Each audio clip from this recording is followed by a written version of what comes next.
হরেই Krishna. স্কনের founder আচার্য শ্রীল প্রভুপাদের লেখা ছোট্ট একটি গ্রন্থ শ্রীকৃষ্ণের সন্ধানে। এই গ্রন্থের ৪র্থ অধ্যায় পাঠ করে শোনাচ্ছি।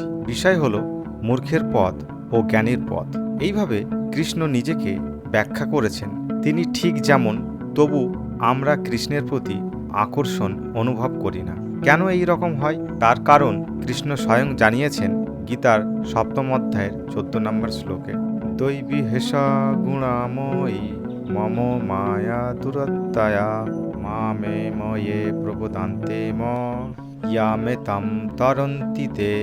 জড়া প্রকৃতির ৩টি গুণের সমন্বয়ে গঠিত আমার এই দিব্য শক্তিকে জয় করা কঠিন, কিন্তু আমার কাছে যারা আত্মসমর্পণ করেছে তারা এই শক্তিকে সহজেই অতিক্রম করে। প্রাকৃত জগৎ জড়া প্রকৃতির ৩টি গুণ দ্বারা প্রভাবিত। তারা প্রাথমিকভাবে সত্ত্বগুণের দ্বারা পরিচালিত হয়। তাদের ব্রাহ্মণ বলে আমরা। যদি তারা রজগুণের দ্বারা পরিচালিত হয়, তারা প্রাথমিকভাবে সত্ত্বগুণের দ্বারা পরিচালিত হলে তাদের ব্রাহ্মণ বলে। আর যদি তারা রজগুণের দ্বারা পরিচালিত হয়, তাদের ক্ষত্রিয় বলে। যদি তারা রজ আর তমগুণের দ্বারা পরিচালিত হয়, তাদের বৈশ্য বলে। এবং যদি তারা তমগুণের দ্বারা পরিচালিত হয়, তারা হচ্ছে শূদ্র। এটি জন্ম বা সামাজিক পদমর্যাদা অনুযায়ী কৃত্রিম আরোপণ নয়, বরং এই হচ্ছে প্রাকৃতিক গুণ অনুযায়ী যে গুণের দ্বারা একজন চালিত হচ্ছে। গীতার ৪র্থ অধ্যায়ের ১৩ নম্বর শ্লোকে বলা হয়েছে, চতুর্বর্ণম ময়া সৃষ্টম গুণ কর্মা বিভাগশ তস্য কর্তারমপি মাম বৃদ্ধি কর্তারম বায়াম। মানব সমাজে অর্পিত জড়া প্রকৃতির ৩টি গুণ ও কাজ অনুযায়ী আমার দ্বারা ৪টি বর্ণ সৃষ্টি হয়েছে। এবং যদিও আমি এই বিভাগের স্রষ্টা, তোমার জানা উচিত যে তথাপি আমি অকর্তা ও অব্যয়। এই নয় যে এই ধর্ম ভারতের বিকৃত বর্ণাশ্রম ধর্মের নির্দেশ করে। শ্রীকৃষ্ণ বিশেষভাবে বর্ণনা করেন গুণকর্ম বিভাগ। মানুষ যেই গুণ অনুযায়ী চালিত, সেভাবে তাদেরকে শ্রেণীবিভক্ত করা হয়েছে এবং সারা বিশ্বের সব মানুষের ক্ষেত্রেই তা প্রযোজ্য। যখন কৃষ্ণ বলেন, তা যাই হোক না, আমাদের বোঝা উচিত যে তা সীমাবদ্ধ নয়, বরং চিরসত্য। তিনি নিজেকে সকল জীবের পিতা বলে দাবি করেন। এমনকি পশু, জলজ প্রাণী, বৃক্ষ, ছোট গাছপালা, কীট, পাখি ও পতঙ্গ সবই তার সন্তান হিসাবে দাবি করা হয়। শ্রীকৃষ্ণ দৃঢ়ভাবে প্রতিপন্ন করেন যে জড়া প্রকৃতির ৩ গুণের পরস্পর প্রতিক্রিয়ার দ্বারা অখিল ব্রহ্মাণ্ড মায়ায় মোহিত, আর আমরা ওই মায়াপাশের অধীন। তাই আমরা ভগবানকে জানতে পারি না। এই মায়ার স্বরূপ কী এবং তাকে জয় করার উপায় কী, তাও ভগবদ্গীতায় ব্যাখ্যা করা হয়েছে। গীতার ৭ম অধ্যায়ের ১৪ নম্বর শ্লোকে বলা হয়েছে, দৈব হেষা গুণাময়ী মম মায়া দুরাত্মায় মামে বয়ে প্রপদান্তে ইয়ামে তাম তরন্তিতে। জড়া প্রকৃতির ৩ গুণের সমন্বয়ে জাত আমার এই দিব্য শক্তিকে জয় করা কঠিন, কিন্তু যারা আমার কাছে আত্মসমর্পণ করেছেন তারা সহজেই তা অতিক্রম করেন। মানসিক বিচার বুদ্ধি দিয়ে কেউ জড়া প্রকৃতির এই ৩ গুণের বন্ধন থেকে মুক্ত হতে পারে না। এই ৩টি গুণ খুবই শক্তিশালী ও দুর্জয়। আমরা কি অনুভব করতে পারি না জড়া প্রকৃতির কবলে আমরা কেমন? গুণ শব্দটির অর্থ দড়িও হয়। যখন কেউ ৩টি শক্ত দড়ি গুণ দিয়ে বন্ধনযুক্ত হয়, সে তখন নিশ্চয় খুব দৃঢ়ভাবে আবদ্ধ হয়। আমাদের হাত বা পা সবই সত্ত্ব, রজ ও তম ৩টি শক্ত দড়ি দিয়ে বাঁধা। সেই জন্যে কি আমাদের হতাশাগ্রস্ত হতে হবে? না, কারণ এখানে শ্রীকৃষ্ণ প্রতিশ্রুতি দিচ্ছেন যে যেই তার শরণাপন্ন হবে সেই মুহূর্তে সে মুক্ত হবে। যখন কেউ কৃষ্ণ ভাবনাময় হয়, এইভাবে হোক বা অন্যভাবে হোক, সে মুক্ত হয়। আমরা সবাই কৃষ্ণের সঙ্গে সম্পর্কযুক্ত, কারণ আমরা সবাই কৃষ্ণের সন্তান। কারণ সন্তানের কখনো কখনো পিতার সাথে মতবিরোধ হতে পারে, কিন্তু তার পক্ষে সম্পর্ক ছেদন সম্ভব নয়। তার জীবনে তাকে প্রশ্ন করা হবে সে কে, এবং তাকে উত্তর দিতে হবে। আমি অমুক ব্যক্তির সন্তান, সেই সম্পর্ক ছেদ করা সম্ভব নয়। আমরা সবাই ঈশ্বরের সন্তান এবং তার সাথে সেই সম্বন্ধ শাশ্বত, কিন্তু আমরা শুধু তা ভুলে গেছি। কৃষ্ণ সর্বশক্তিমান, তিনি সম্পূর্ণ যশ, সম্পূর্ণ ধন, সম্পূর্ণ সৌন্দর্য, সম্পূর্ণ জ্ঞানের পরিপূর্ণ এবং সেই সঙ্গে তিনি সম্পূর্ণ সর্বত্যাগী। যদিও আমরা এমন এক মহান পুরুষের বন্ধু, তথাপি আমরা সব ভুলে গেছি। যদি এক ধনী ছেলে তার পিতাকে ভুলে গিয়ে বাড়ি ছেড়ে চলে যায় আর পাগল হয়ে সে হয়তো রাস্তায় ঘুরতে পারে অথবা খাবারের জন্য সে পয়সা ভিক্ষা করতে পারে, কিন্তু এসবের কারণ তার ভুলে যাওয়ার জন্য। যাই হোক, যদি কেউ তাকে সংবাদ দেয় যে সে শুধু শুধু দুঃখ ভোগ করছে কারণ সে তার পিতার বাড়ি পরিত্যাগ করেছে এবং সে অত্যন্ত ধনী ও বিলাস সম্পত্তির মালিক, তার পিতা তাকে ফিরে পাওয়ার জন্য উদ্বিগ্ন, তাহলে সে লোকটি একজন মহান হৈতৈষী। এই প্রাকৃত জগতের আমরা সবসময় ত্রিতাপ ক্লেশ ভোগ করছি, আধ্যাত্মিক, আদিভৌতিক ও আদিদৈবিক ক্লেশ। মায়া বা জড়া প্রকৃতির গুণের দ্বারা আচ্ছন্ন হয়ে থাকার ফলে আমরা এই সব দুঃখকে দুঃখ বলে গণ্য করি না। যাই হোক, আমাদের সবসময় জানা উচিত যে ভৌতিক জগতে আমরা অনেক দুঃখ ভোগ করছি। যে যথেষ্ট বিবেক সম্পন্ন বুদ্ধিমান সেই অনুসন্ধান করে কেন সে দুঃখ ভোগ করছে। আমি দুঃখ চাই না, তথাপি কেন আমি দুঃখ ভোগ করছি, এই প্রশ্ন জাগলেই কৃষ্ণ ভক্ত হওয়া সম্ভব আছে। যেই আমরা কৃষ্ণের কাছে আত্মসমর্পণ করি, তিনি সাদরে আমাদের আহ্বান করেন। এটি ঠিক যেন হারানো সন্তান তার পিতার কাছে ফিরে গিয়ে বলছে, বাবা, কিছু ভুল বোঝাবুঝির জন্য আমি আপনার আশ্রয় পরিত্যাগ করেছিলাম, কিন্তু আমি দুঃখ ভোগ করছি, এখন আমি আপনার কাছে ফিরে এসেছি। পিতা তার ছেলেকে বুকে জড়িয়ে ধরে আর বলে, খোকা আয়, তুই চলে যাওয়ার পর প্রতিদিন তোর জন্যে আমি কত উদ্বিগ্ন ছিলাম এবং এখন আমি কত খুশি যে তুই ফিরে এসেছিস। পিতা কত দয়ালু। আমাদের সেই একই অবস্থা। আমাদের কৃষ্ণের কাছে আত্মসমর্পণ করতে হবে, আর এ খুব কঠিন নয়। যখন ছেলে পিতার কাছে আত্মসমর্পণ করে, এটা কি খুব কঠিন কাজ? এটা খুবই স্বাভাবিক যে পিতা সবসময় ছেলেকে গ্রহণ করার জন্যে অপেক্ষা করছে। অপমানের কোনো প্রশ্ন নেই। আমরা যদি আমাদের পরম পিতার কাছে মাথা নত করি এবং তার পা স্পর্শ করি, তাতে আমাদের কোনো ক্ষতি নেই এবং এও কঠিন নয়। বাস্তবিক পক্ষে এ আমাদের কাছে গৌরবময়। আমরা করব না কেন? কৃষ্ণের কাছে আত্মসমর্পণ দ্বারা তৎক্ষণাৎ আমরা তার আশ্রয়ের অধীন হই আর সব দুঃখ থেকে মুক্ত হই। এসব সমগ্র ধর্মশাস্ত্র দ্বারা প্রমাণিত। ভগবদ্গীতার শেষে শ্রীকৃষ্ণ বলেছেন, গীতার ৮ম অধ্যায়ের ৬৬ নম্বর শ্লোকে, সর্বধর্মাन् পরিত্যাজ্য মামেকং শরণং ব্রজ অহং ত্বং সর্বপাপেভ্যো মোক্ষয়িষ্যামি মা শুচো। সব রকম ধর্ম ত্যাগ করে শুধু আমার শরণাগত হও, আমি তোমাকে সব পাপ কর্ম থেকে উদ্ধার করব। ভীত হইও না। ঈশ্বরের চরণে যখন আমরা আত্মনিক্ষেপ করি, তখন আমরা তার আশ্রয়ের অধীন হই এবং সেই সময় থেকে আমাদের আর কোনো ভয় নেই। সন্তানরা যখন তাদের পিতামাতার আশ্রয়ের অধীন থাকে, তারা তখন নির্ভীক, কারণ তারা জানে না তাদের পিতামাতা তাদের কোনো ক্ষতি হতে দেবে না। মামেব ইয়ে প্রপদান্তে, কৃষ্ণ প্রতিশ্রুতি দিচ্ছেন যে যারা তার শরণাগত হবে তাদের ভয়ের কোনো কারণ নেই। যদি কৃষ্ণের শরণাগত হওয়া তত সহজ ব্যাপার, তাহলে লোকে তা করে না কেন? তার পরিবর্তে অনেকে আছে যারা ভগবানের অস্তিত্বকে অগ্রাহ্য করেছে এবং দাবি করেছে যে প্রকৃতি ও বিজ্ঞানী সব, আর ভগবান বলতে কিছুই নেই। জ্ঞানের পরিপ্রেক্ষিতে তথাকথিত সভ্যতার উন্নতির অর্থ হচ্ছে যে জনসাধারণ অধিকতর উন্মাদগ্রস্ত হচ্ছে, তাই আরোগ্য লাভের পরিবর্তে রোগ বৃদ্ধি হচ্ছে। লোকে ভগবানকে গ্রাহ্য করে না, কিন্তু তারা প্রকৃতিকে মান্য করে এবং প্রকৃতির কাজ হচ্ছে ত্রিতাপ ক্লেশের মাধ্যমে তাদের লাথি মারা। সে সবসময় দিনে ২৪ ঘন্টা লাথি মেরে শাসন করছে। যাই হোক, আমরা লাথি খেতে খেতে এতই অভ্যস্ত হয়ে গেছি যে আমরা মনে করি এসব ঠিক হচ্ছে এবং একে সাধারণ জিনিসের মতোই মনে করি। আমরা আমাদের শিক্ষার জন্যে বিশেষ গর্বিত হয়ে পড়ছি। আমরা জড়া প্রকৃতিকে বলি, আমাকে লাথি মারার জন্য ধন্যবাদ, এখন দয়া করে শুরু করো। এভাবে বিভ্রান্ত হয়ে আমরা মনে করি যে এমনকি আমরা জড়া প্রকৃতিকেও জয় করে ফেলছি, কিন্তু তা কিভাবে হয়? প্রকৃতি এখন আমাদের জন্ম মৃত্যু জরা ব্যাধিরূপে দুঃখ দিয়ে চলছে। কেউ কি এই সমস্যাগুলির সমাধান করছে? তাহলে জ্ঞান ও সভ্যতার মাধ্যমে আমরা যথার্থভাবে কি উন্নতি করছি? আমরা জড়া প্রকৃতির কঠিন নিয়মের অধীন, কিন্তু তথাপি আমরা মনে করছি যে আমরা জয় করছি। একে বলে মায়া। এই দেহ প্রদানকারী পিতার কাছে আত্মসমর্পণ করা কিছুটা অসুবিধা হতে পারে, কারণ তার জ্ঞান ও ক্ষমতা সীমাবদ্ধ। কিন্তু কৃষ্ণ একজন সাধারণ পিতার মতো নয়। কৃষ্ণ অসীম ও তার মধ্যে সম্পূর্ণ জ্ঞান, সম্পূর্ণ শক্তি, সম্পূর্ণ ঐশ্বর্য, সম্পূর্ণ সৌন্দর্য, সম্পূর্ণ যশ, সম্পূর্ণ ত্যাগ বর্তমান।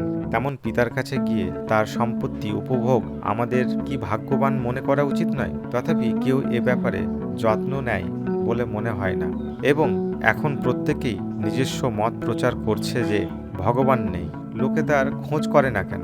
ভগবদ্গীতার পরের শ্লোকে উত্তর দেওয়া হয়েছে।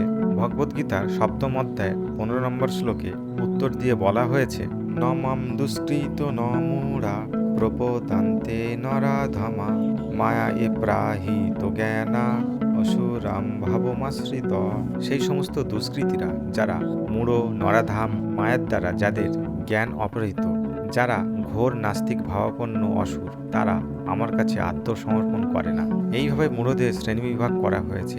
একজন দুষ্কৃতী সবসময় শাস্ত্রবিধির বিরুদ্ধে কাজ করছে। আধুনিক সভ্যতার কাজ হচ্ছে শাস্ত্রবিধি ভঙ্গ করা। সংজ্ঞা অনুযায়ী পুণ্যাত্মা সেই যে শাস্ত্রবিধি ভঙ্গ করে না। দুষ্কৃতী পাপী এবং দুষ্কৃতী পাপাত্মা, ও তার মধ্যে তুলনার অবশ্য মাপকাঠি থাকা চাই। প্রত্যেক সভ্য দেশেই কিছু ধর্মশাস্ত্র আছে, তা খ্রিস্টান, হিন্দু, মুসলমান অথবা বৌদ্ধই হোক না কেন, তা বিবেচনার নয়। উদ্দেশ্য হচ্ছে এই যে প্রামাণ্য গ্রন্থশাস্ত্র তো আছে, যে শাস্ত্রবিধি পালন করে না সে দুরাচারী, আইন ভঙ্গকারী। অন্য এক শ্রেণীর সম্বন্ধে এই শ্লোকে উল্লেখ করা হয়েছে, যারা মূঢ়া, 1 নম্বর বোকা, নরাধাম, সেই যে মানুষের মধ্যে অধম এবং মায়া প্রহিত তজ্ঞান, যাদের জ্ঞান মায়ার দ্বারা অপহৃত হয়েছে, তাদের উল্লেখ করা হয়েছে যারা পুরাপুরি নাস্তিক। যদিও পিতার চরণে আত্মসমর্পণ করতে কোনো অসুবিধা নেই, তবুও এই লক্ষণযুক্ত লোকেরা কখনো তা করে না। তার ফলে তারা অবিরামভাবে পিতার প্রতিনিধির দ্বারা দণ্ড লাভ করে। তাদের চড় মারতে হবে, বেত মারতে হবে এবং প্রচণ্ডভাবে লাথি মারতে হবে, আর তাদের এসব ভোগ করতে হবে। যেমন এক পিতা তার অবাধ্য ছেলেকে শাসন করে, সেই রকম জড়া প্রকৃতিরও নির্ধারিত পরিমাণ শাস্তি প্রয়োগ করতে হয়। সেই সঙ্গে প্রকৃতি খাবার ও অন্যান্য প্রয়োজনীয় জিনিস যোগ দিয়ে আমাদেরকে প্রতিপালন করছে। উভয় পন্থা চলছে, কারণ আমরা সর্বশ্রেষ্ঠ ধনী পিতার সন্তান, এবং যদিও আমরা কৃষ্ণের চরণে আত্মসমর্পণ করি না, তবুও কৃষ্ণ দয়ালু। পিতা দ্বারা এত চমৎকারভাবে প্রতিপালিত হওয়া সত্ত্বেও দুষ্কৃতী তবুও ধর্মবিরোধী কাজ করে। যে দণ্ড ভোগ করে চলে সে বোকা, আর সে তো নরাধম, যে মনুষ্য জীবনকে কৃষ্ণ উপলব্ধির জন্যে ব্যবহার করে না। যে মানুষ তার যথার্থ পিতার সাথে তার সম্বন্ধ পুনর্জাগৃত করার জন্য তার জীবনকে সর্বদা ব্যবহার করে না, তাকে নরাধাম বলে গণ্য করতে হবে। পশুরা শুধু খায়, ঘুমোয়, নিজেদের আত্মরক্ষা করে, সহবাস করে এবং মরে যায়। তারা উন্নত মানের চেতনা লাভের জন্য নিজেদেরকে কাজে লাগায় না, কারণ ইতর প্রাণীর পক্ষে তা সম্ভব নয়। যদি কোনো মানুষ পশুদের কার্যকলাপ অনুসরণ করে এবং তার চেতনার উন্নতির জন্য নিজের ক্ষমতার সদ্ব্যবহার না করে, সে মানুষের নামের যোগ্যতা হারায় ও তার পরবর্তী জীবনে পশুদের দেহ লাভের জন্য প্রস্তুত হয়। কৃষ্ণের দয়ায় আমাদের এক অতি উন্নত দেহ ও বুদ্ধি দেওয়া হয়েছে, কিন্তু আমরা যদি তার সদ্ব্যবহার না করি, তাহলে তিনি আবার আমাদের তা দেবেন কেন? আমাদের অবশ্যই বুঝতে হবে যে কোটি কোটি বছর দেহান্তর পর এই মনুষ্য দেহ সৃষ্টি হয়েছে, এবং 80 লক্ষ কোটি জনির পর জন্ম মৃত্যুর আবর্তন থেকে মুক্ত হওয়ার একটি সুযোগ। এই সুযোগ দয়াময় কৃষ্ণের দেওয়া, আর যদি আমরা এটি গ্রহণ না করি, তবে আমরা নরাধম নয় কি? কেউ বিশ্ববিদ্যালয়ের MA, PhD ইত্যাদি খেতাবের অধিকারী হতে পারে, কিন্তু মায়াশক্তি এইসব জড় জ্ঞান অপহরণ করে। যে সত্যি সত্যি বুদ্ধিমান, সে কি ভগবান কি জড়া প্রকৃতি কি? জড়া প্রকৃতিতে সে দুঃখ পাচ্ছে কেন? এই দুঃখ থেকে মুক্তির উপায় কি? এসব জানার জন্য তার বুদ্ধি প্রয়োগ করে। আমরা ইন্দ্রিয় উপভোগের জন্য মোটর গাড়ি, রেডিও, দূরদর্শন তৈরির জন্য আমাদের বুদ্ধি প্রয়োগ করতে পারি, কিন্তু আমাদের বুঝতে হবে যে সেসব জ্ঞান নয়, বরং এসব চুরি করা জ্ঞান। মানুষকে দেওয়া হয়েছে জীবনের সমস্যা বোঝার জন্য, কিন্তু এসবের অপব্যবহার করা হচ্ছে।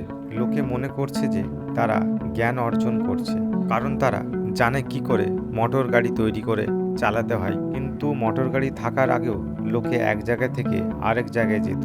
এটা ঠিক যে সুবিধা বাড়ানো হচ্ছে, কিন্তু এই সুবিধার সঙ্গে সঙ্গে অতিরিক্ত সমস্যাও এসেছে। বায়ুর অশুদ্ধতা আর রাস্তার ভিড়, এ হচ্ছে মায়া। আমরা সুবিধা সৃষ্টি করছি, কিন্তু এই সুবিধাগুলি আবার তারা নিজে কত কত সমস্যা সৃষ্টি করছে। আধুনিক সুব্যবস্থা ও নানা সুযোগ সুবিধা আমাদের যোগান দেওয়া হয়েছে। আমাদের শক্তি ক্ষয় করার পরিবর্তে আমাদের স্বরূপ কি তা বোঝার জন্য আমাদের বুদ্ধি প্রয়োগ করা উচিত। আমরা দুঃখ ভোগ করতে চাই না, কিন্তু আমাদের বোঝা উচিত দুঃখ ভোগ কেন আমাদের উপর চাপানো হয়েছে। তথাকথিত জ্ঞান দিয়ে আমরা শুধু আণবিক অস্ত্র তৈরি করতে সফল হয়েছি। এইভাবে হত্যা করার ব্যবস্থাকেও অতিক্রম করা হয়েছে।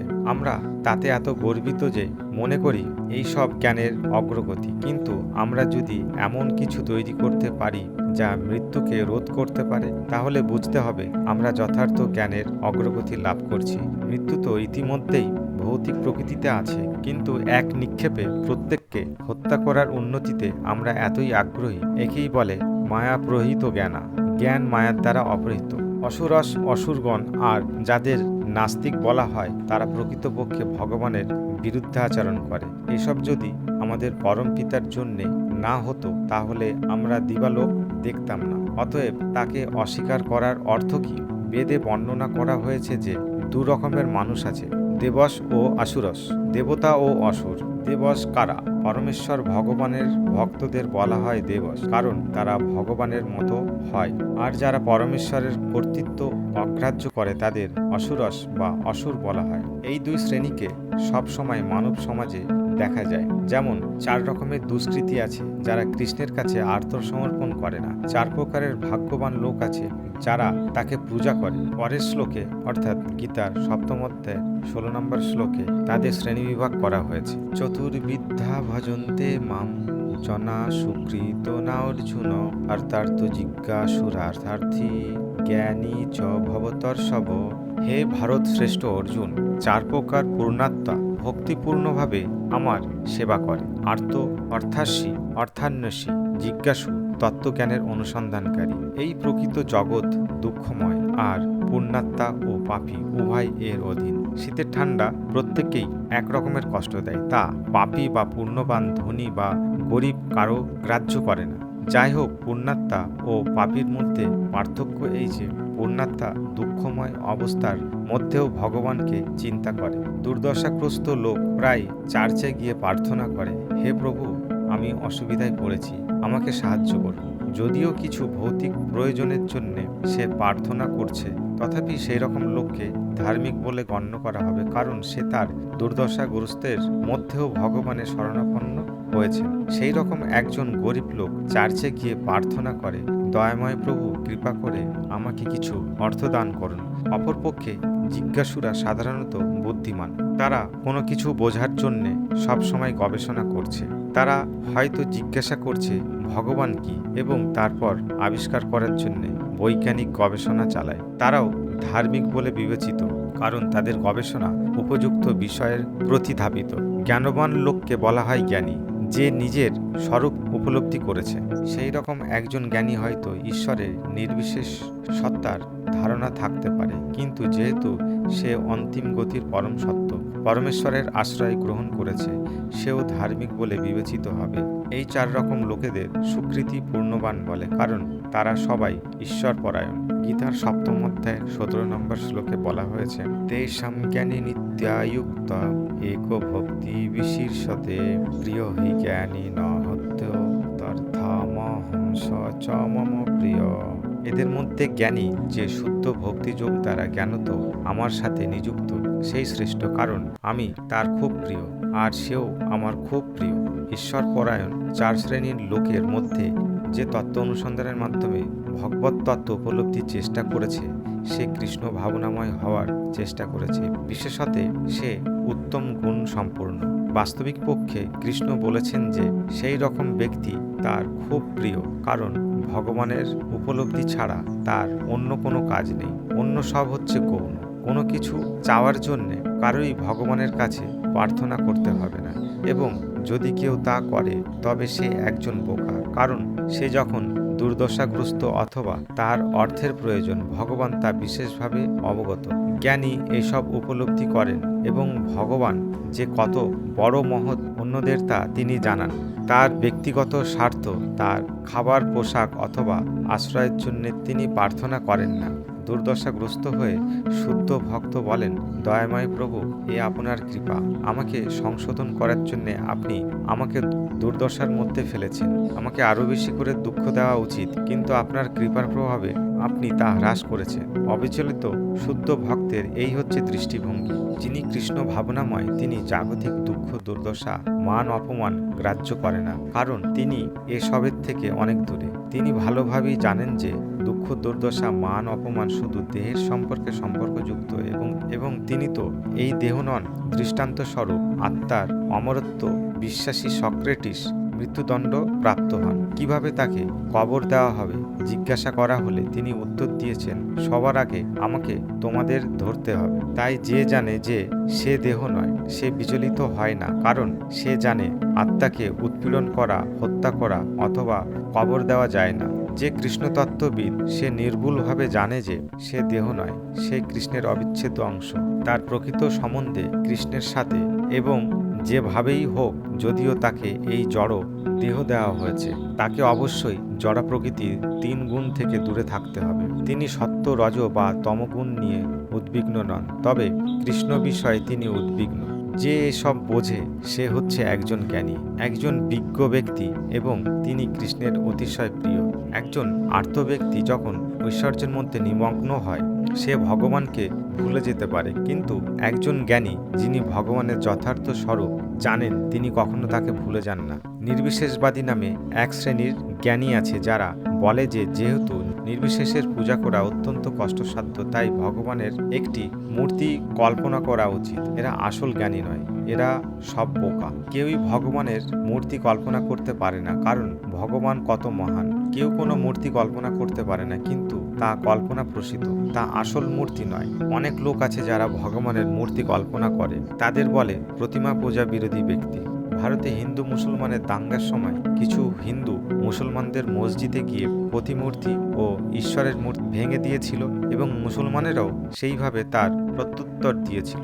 এইভাবে তারা দুই দল ভাবছিল, আমরা হিন্দুদের ঈশ্বরকে খতম করেছি আর মুসলমানদের ঈশ্বরকে খতম করেছি, ইত্যাদি। সেই রকম গান্ধীজি প্রতিরোধ আন্দোলনের নেতৃত্ব করেছিলেন। বহু ভারতীয় রাস্তায় গিয়ে ডাক বাক্স ধ্বংস করত, আর এইভাবে তারা ভাবত যে তারা রাষ্ট্রের ডাক বাক্স ধ্বংস করেছে। এই ধরনের মনোবৃত্তি সম্পন্ন লোকেরা জ্ঞানী নয়। হিন্দু ও মুসলমান এবং খ্রিস্টান ও অখ্রিস্টানদের মধ্যে ধর্ম বিষয়ে দাঙ্গা চালানো সবই অজ্ঞতার উপর প্রতিষ্ঠিত। যে জ্ঞানবান, সে জানে যে ভগবান এক, তিনি মুসলমান, হিন্দু অথবা খ্রিস্টান হন। এটা আমাদের কল্পনা যে ভগবান এই রকম, ওই রকম, সেই রকম ইত্যাদি। এসব হচ্ছে কল্পনা। আসল জ্ঞানী ব্যক্তি জানে যে ভগবান অপ্রাকৃত। যে জানে সে ভগবান জড় গুণাতীত, অপ্রাকৃত। সে সত্যি সত্যি ভগবানকে জানে।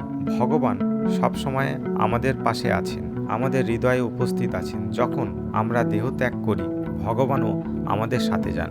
যখন আমরা অন্য এক দেহ গ্রহণ করি, তিনিও আমরা কি করি তা দেখার জন্য সেখানে আমাদের সাথে যান। কখন আমরা ঈশ্বরমুখী হব, তিনি সবসময় অপেক্ষা করছেন। যেই আমরা ঈশ্বরমুখী হই, তিনি বলেন, আমার প্রিয় সন্তান, আয়, সচ মম প্রিয়। তুমি সবসময় আমার প্রিয়। এখন তুমি আমার দিকে তাকাচ্ছ, আর আমিও খুব খুশি। জ্ঞানবান ব্যক্তি, যে জ্ঞানী, প্রকৃতপক্ষে তিনি ভগবত তত্ত্ব উপলব্ধি করেছেন।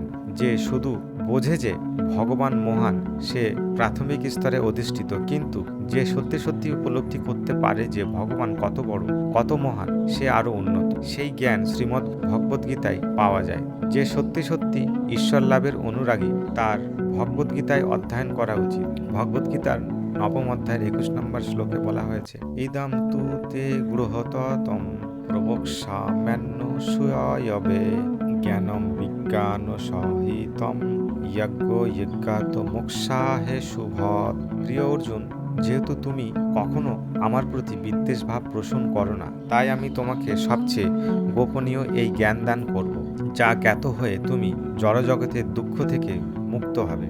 ভগবদ্গীতায় প্রদত্ত ভগবত তত্ত্ব সূক্ষ্ম ও গোপনীয়। এসব হচ্ছে জ্ঞান ভাণ্ডার। এ হচ্ছে অধিবিদ্যা সংক্রান্ত জ্ঞান এবং বিজ্ঞান অর্থাৎ বিজ্ঞান সংক্রান্ত জ্ঞান, এবং এই জ্ঞান রহস্যময়। কিভাবে একজন এই জ্ঞান লাভ করতে পারে? এই জ্ঞান স্বয়ং ভগবান বা তার বৈধ প্রতিনিধির দ্বারা দেওয়া হয়। তাই শ্রীকৃষ্ণ বলেছেন যে যখন ভগবত তত্ত্ব উপলব্ধি বিষয় বিরোধের উদ্ভব হয়, তখন তিনি স্বয়ং অবতীর্ণ হন। ভাবপ্রবণতা থেকে জ্ঞান হয় না, ভক্তি ভাব প্রবণতা নয়, এটা একটি বিজ্ঞান। শ্রীল রূপ গোস্বামী বলেছেন, বৈদিক বিধি প্রমাণ ছাড়া লোক দেখানো আধ্যাত্মিকতা শুধু সমাজের প্রতি উৎপাত মাত্র। যুক্তি ও বিচার ও তত্ত্ব অনুসন্ধান দ্বারা ভক্তিরস আস্বাদন করতে হবে এবং তারপর অন্যদের তা দিতে হবে। কারো মনে করা উচিত নয় যে কৃষ্ণ ভাবনা শুধু ভাবপ্রবণতা। নাচা এবং গান করা সবই বিজ্ঞানসম্মত। বিজ্ঞান যেমন আছে, তেমনি আবার প্রেমের আদান প্রদানও আছে। কৃষ্ণ জ্ঞানীর খুব প্রিয়, আর জ্ঞানীও কৃষ্ণের খুব প্রিয়।